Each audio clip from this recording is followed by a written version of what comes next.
All right. Okay, let's talk about the Supersonic games that we expect to see today. About 1 o'clock, we'll get to see Liverpool take on Manchester City. And later on, we'll see Arsenal play Everton. It's a game that a lot of people will be looking at closely. I mean, Arsenal game, Everton. What do you expect from that fixture? Those are the fixtures on your screen. Liverpool, 1 o'clock, Manchester City. The second game after that will be Arsenal taking on Everton. For me, I don't think it's going to be a stroll in the park for Manchester City. It will not be.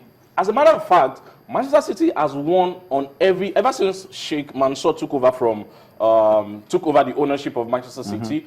They have won at every ground in England apart from Liverpool. The only ground they had not won was Stoke, and they actually won Stoke this season. So it's only Liverpool that is remaining for Man City to win away. Having said that, it's going to be a feisty affair. Don't forget that both of them are actually coming at the back of our stars or defeat from Europe. Yep. Manchester City lost to Barcelona, Liverpool lost to Besiktas, and then lost to penalties, you know.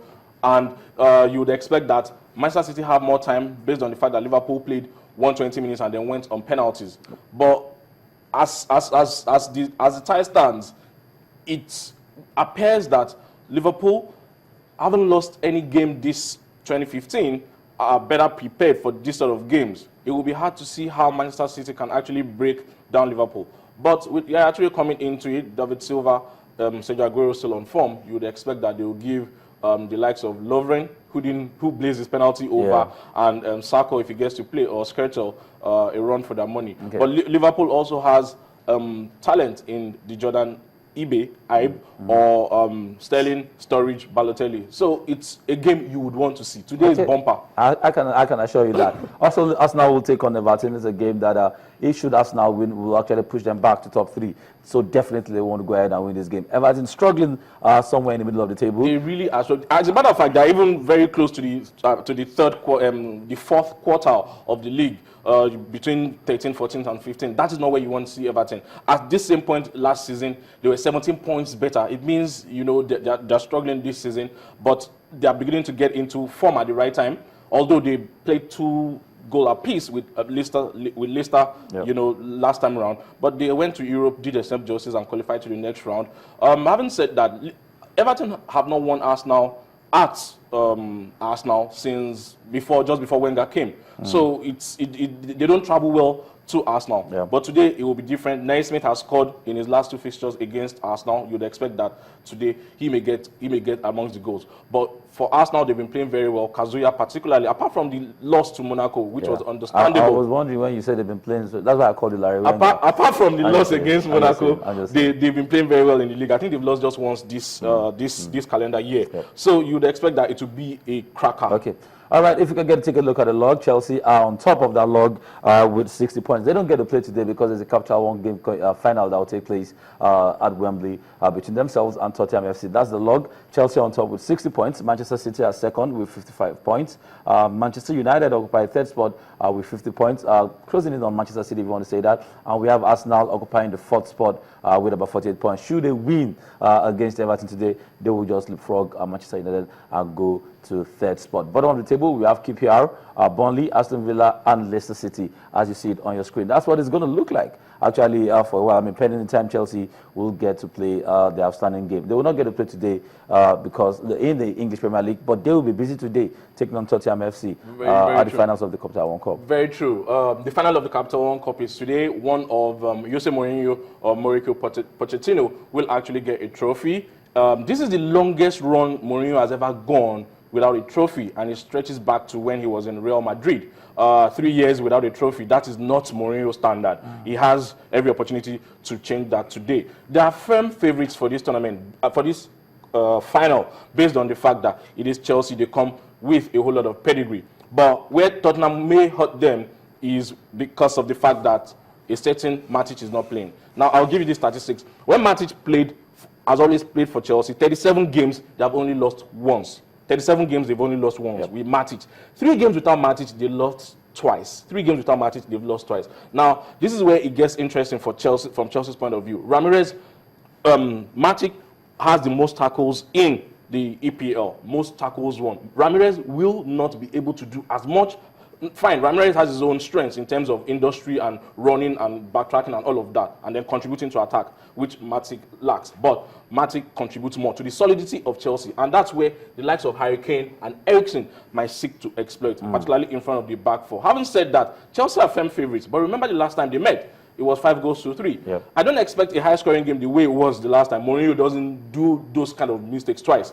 He will learn to correct that, and you would expect that maybe 1 or 2 goals will separate this, particularly in the final. This is where Didier Drogba will come. It's Wembley. It's one of. There's no home or away advantage. So you expect that those old warhorse, those old campaigners like the John Terrys and the Drogbas will be the ones to decide this. It will happen. I remember they met in the final of the Carling Cup then, 2008. where 2008 when Jonathan Woodgate actually gave it to Tottenham. So those underrating Tottenham will do so at their own peril. Okay, so if you're staking Chelsea. It will be hard. It will be hard. It's difficult. The last time they met, 5-3. So you don't even know where.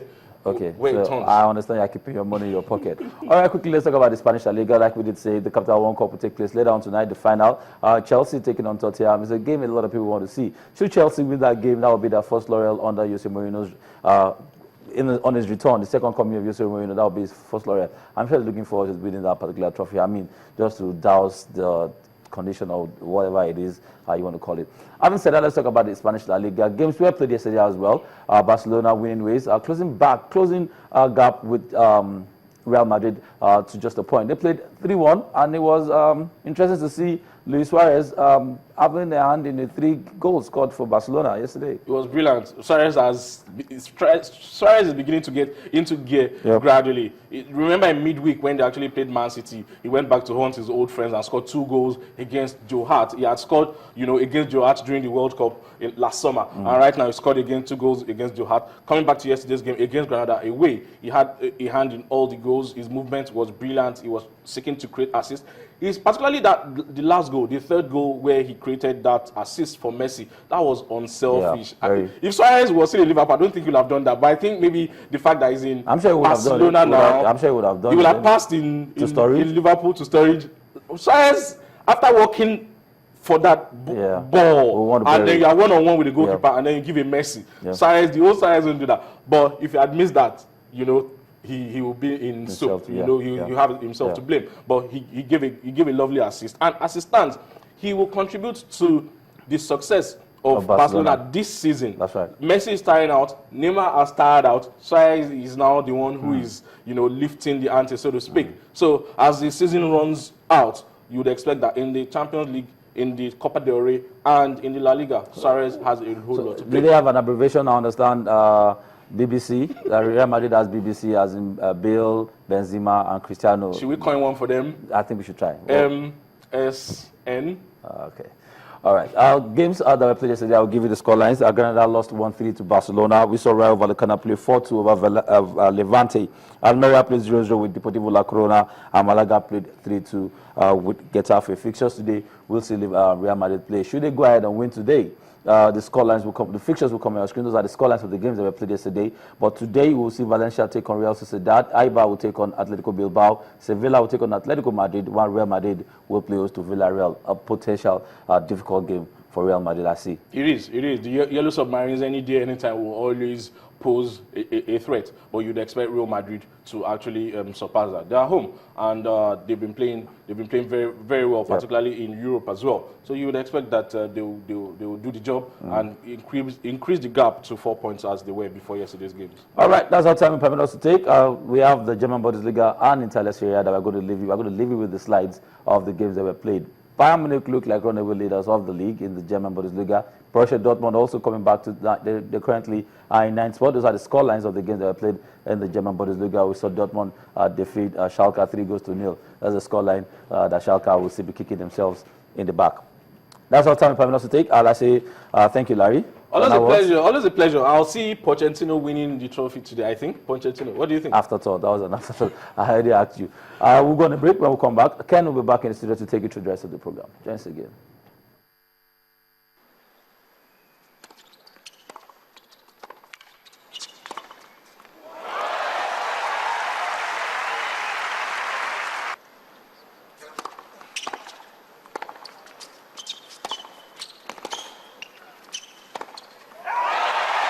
Again, if Djokovic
I don't think we actually have to adjust our games very much against one another, which I think is nice as well.